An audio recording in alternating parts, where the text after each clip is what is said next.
안녕하세요, 여러분. 애니메이션 속 거대한 세계관을 짜는 거랑 실제 범죄 현장에서 범인을 잡는 거. 이 둘 사이에 혹시 공통점이 있다고 생각해 보신 적 있나요?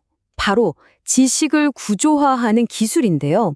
오늘 이 기술이 어떻게 세상을 바꾸고 있는지 한번 제대로 파헤쳐 보겠습니다. 네, 좀 뜬금없어 보일 수 있는 이 질문이 사실 오늘 이야기의 핵심입니다. 전혀 상관없어 보이는 이 두 세계를 이어주는 정말 놀라운 기술이 있거든요. 자, 그럼 본격적으로 한번 들어가 보죠. 오늘 우리가 알아볼 두 가지 핵심 개념이 있는데요. 바로 온톨로지와 지식 그래프입니다. 온톨로지. 말이 좀 어렵죠? 근데 쉽게 말해서 그냥 설계도라고 생각하시면 돼요. 어떤 세상의 규칙이나 구조, 뼈대를 정하는 거죠. 반면에 지식 그래프는 그 설계도 위에다가 실제 데이터, 그러니까 정보를 차곡차곡 채워 넣어서 만든 완성된 지도 같은 거예요. 그래서 온톨로지가 자, 이 세상엔 이런 개념들이 존재해 라고 정의를 내린다면 지식 그래프는 그래서 실제로는 얘랑 쟤가 이렇게 연결되어 있어 이걸 보여주는 데 집중하는 거죠. 아, 이 비유가 정말 기가 막힙니다. 딱 와닿지 않으세요? 온톨로지는 게임의 규칙을 정해놓은 룰북이고 지식 그래프는 그 룰 안에서 우리가 실제로 플레이한 게임의 기록이라는 거. 이 비유 하나면 두 개념이 머리에 그냥 쑥 들어오죠? 자, 그럼 이 개념을 조금 더 확실하게 이해하기 위해서 아마 많은 분들이 좋아하실 만한 예시를 한번 가져와 봤습니다. 바로 진격의 거인의 세계관이에요. 자, 우리가 진격의 거인 룰북, 즉 온톨로지를 만든다고 상상해 보세요. 그럼 제일 먼저 뭘 해야 할까요? 바로 큰 틀부터 잡아야겠죠?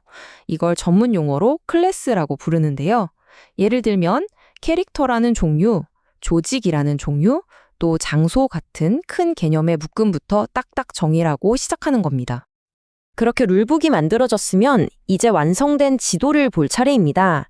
지식 그래프는 이 규칙을 바탕으로 앨런 예거라는 점과 조사병단이라는 점을 소속 멤버라는 선으로 딱 연결하는 거죠. 이런 식으로 점과 선이 계속해서 이어지면서 어마어마하게 방대한 정보 네트워크가 만들어지는 겁니다. 네, 진격의 거인 예시는 재밌었죠. 근데요, 이 기술이 단순히 만화 속 세계를 정리하는 데만 쓰이는 게 아닙니다. 훨씬 더 중요하고 또 어쩌면 훨씬 더 심각한 현실의 문제를 해결하는 데 사용되고 있거든요. 경찰분들이 마주하는 가장 큰 현실 중 하나가 바로 이겁니다. 산더미처럼 쌓여있는 이 엄청난 양의 종이 보고서들. 글자로만 가득한 이 데이터 더미를 어떻게 해야 진짜 쓸모있는 정보로 바꿀 수 있을까요? 바로 이겁니다.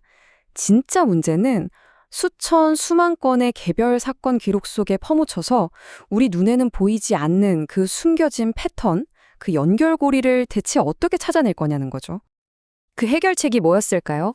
놀랍게도 우리가 방금 봤던 애니메이션 세계관을 만들 때 썼던 그 설계도 방식을 현실의 범죄 수사의 세계에 그대로 적용한 거였습니다. 연구원들이 무려 9개월에 걸쳐서 정말 꼼꼼하게 이 작업을 진행했어요. 현장에서 직접 뛰는 형사분들과 머리를 맞대고 범행 장소는 어떤 종류가 있는지, 침입 도구는 뭘로 분류할지 같은 핵심 개념들을 하나하나 정의했고요. 이 단서들 사이의 관계, 규칙까지 설정해서 오직 범죄 데이터만을 위한 아주 정교한 룰북을 만들어낸 거죠. 여기 이 그림을 보시면 그 과정이 한눈에 딱 들어오실 거예요. 왼쪽에 그냥 평범한 표 데이터가 온톨로지라는 구조를 딱 거치니까 오른쪽처럼 풍부한 관계망으로 재탄생하죠. 이제 각각의 사건이나 단서는 더 이상 외로운 점이 아닙니다.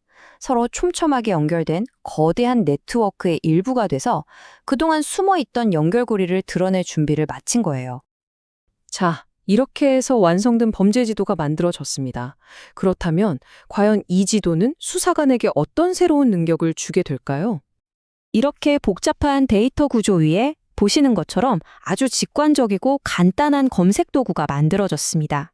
이제 형사님들은 무슨 복잡한 코딩이나 쿼리 언어 같은 거 몰라도 그냥 쉽게 이 거대한 지식 네트워크를 탐색할 수 있게 된 거죠. 자, 여기서 진짜 흥미로운 게 뭐냐면요. 수사관이 단서 하나, 예를 들어 깨고들기라는 침입 방법을 딱 클릭하면 시스템이 순식간에 관련된 범행 장소, 훔쳐간 물건, 범인의 다른 특징 같은 걸 시각적으로 쫙 보여줘요. 그리고 거기서 또 다른 단서를 클릭하면 마치 거미줄처럼 얽힌 연관관계는 물론이고 심지어 다른 유사 사건들까지 눈앞에 펼쳐지는 겁니다. 바로 이겁니다.